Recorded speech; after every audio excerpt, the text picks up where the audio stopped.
Bienvenue pour le match de Ligue 1 entre Nice et Lille ce mercredi.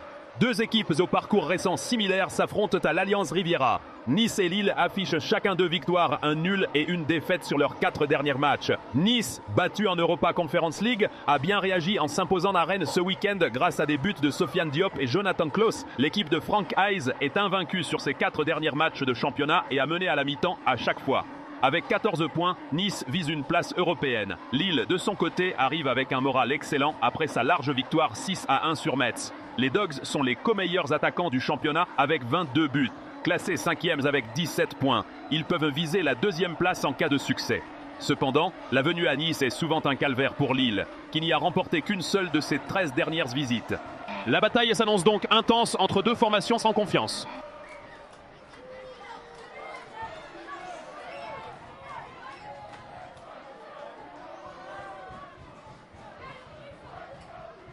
La première mi-temps a été marquée par une ouverture du score niçoise.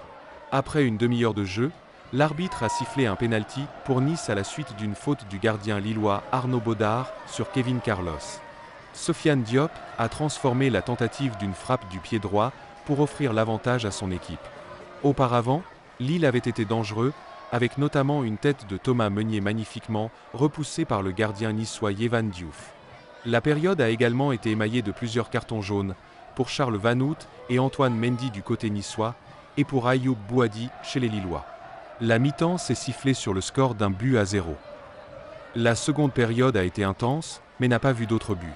Lille a exercé une forte pression, multipliant les corners et les tentatives, comme une frappe de Hakon Haraldsson contrée dans la surface et un coup franc de Romain Perrault bien arrêté par Diouf.